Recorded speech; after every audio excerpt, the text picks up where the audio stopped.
अलग ये उसका पुत्र भिक्षाम दे। चुप बैठा भी ये रावण बना, चुप बैठा भी ये रावण बना। अलग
इसके साथ वो दंड भी नहीं किया।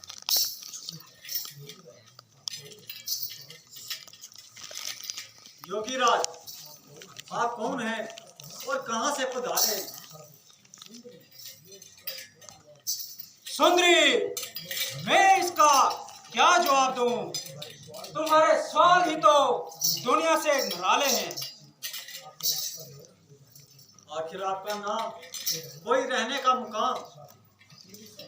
फकीरों का क्या नाम और कहां इनका मकाम? जहां रात पड़े बस वही विश्राम। फिर यहाँ किस तरह दर्शन दिए? भिक्षा के लिए। आओ भाग्य, जो कुछ कम मूल हाजिर है ग्रहण कीजिए। भिक्षा तो मैं पीछे लूंगा, पहले अपना नाम और पता बता दीजिए। भगवान, सीता मेरा नाम है और मिथिलापुरी पैदाइशी मुकाम है। श्री रामचंद्र जी की अर्धांगिनी और महाराजा जनक की दुलारी हूँ।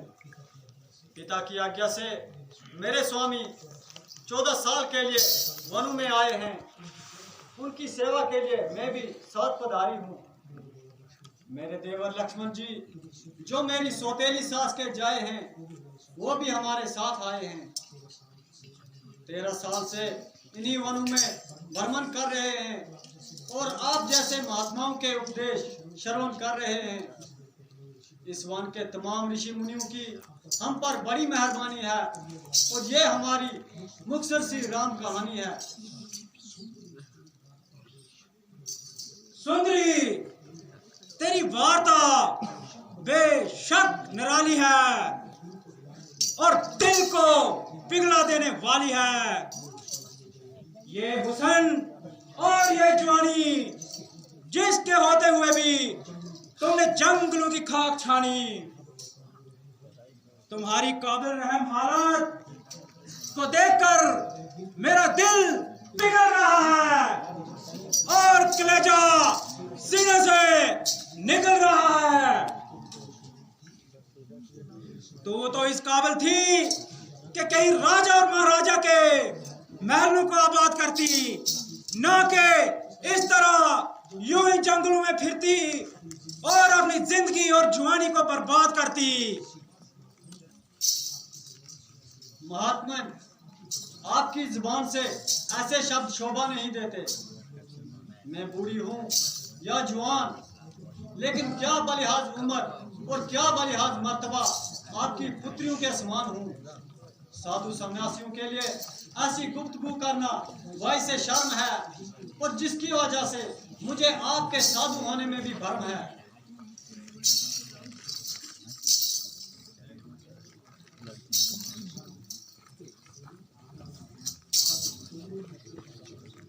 तुमने मुझको पहचानने में कमाल कर दिया और अपनी चतुराई से असली भेद को निकाल दिया। ना ही मैं साधु हूँ और ना ही सन्यासी, ब्रज का निवासी हूँ।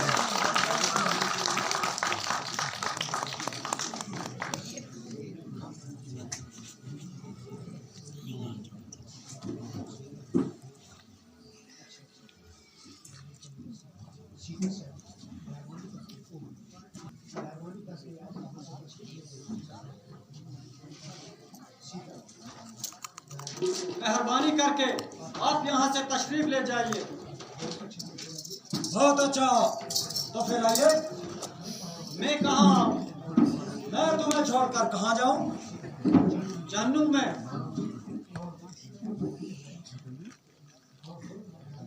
हाँ हाँ, अब मालूम हुआ कि तेरी सिर्फ शक्ल ही शक्ल है। दरअसल तू आला दर्जे की बेअक्ल है।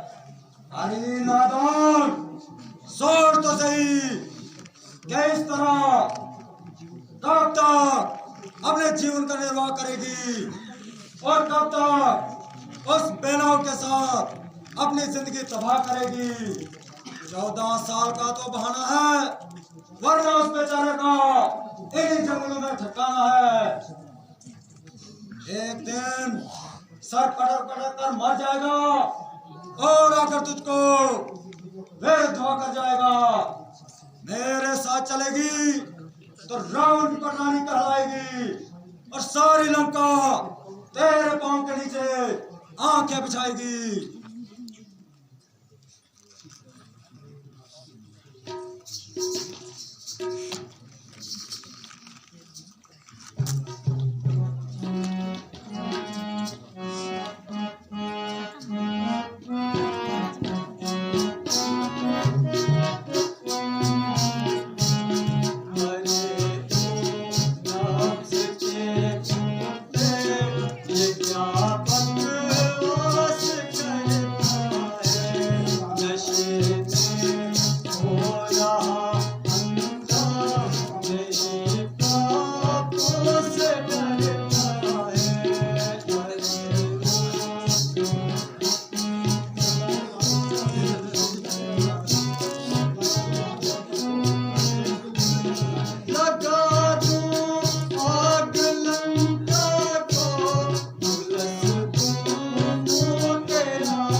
मेरी लंका को, चूल्हे में पड़े तू।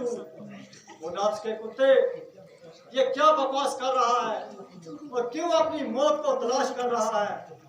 वो पापी, तूने मुझे क्या समझा है जो खामखा मेरे साथ उलझा है? उस राज के नष्ट हो जाने में क्या कलाम है जिसका मालिक तेरा जैसा पति और विष्णु का गुलाम है? राजा होकर ऐसा करम, डूब मर बेशरम।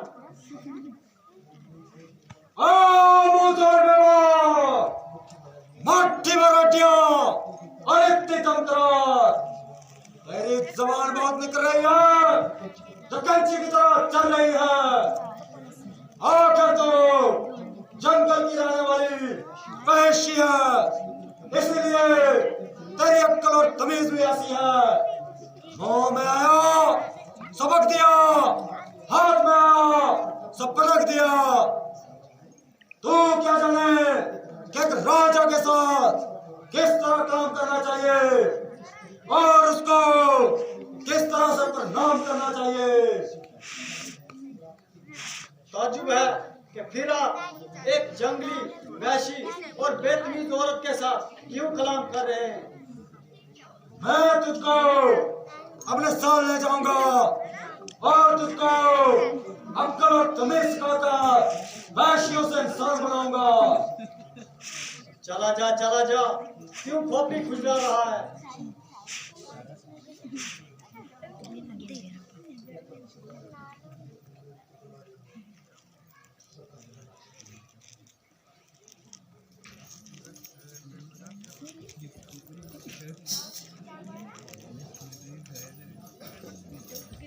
और बदसुर, बता तेरा नक्शा कौन है?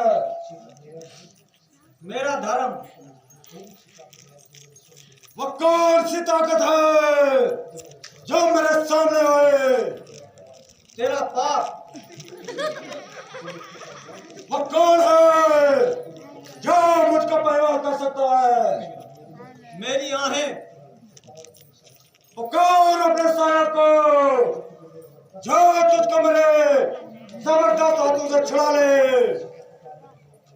पुकारने की जरूरत नहीं, वो परमेश्वर जो मुझ में और तुझ में व्यापक है, वो न सिर्फ तेरे जुल्म देखता है बल्कि तेरे अंतकरण के पापों को भी जानता है। वो मुझको तेरे नापाक हाथों से ही नहीं छुड़ाएगा बल्कि तुझ जैसे पापी का मलया मेट करके तेरा नामो निशान इस दुनिया से मिटाएगा।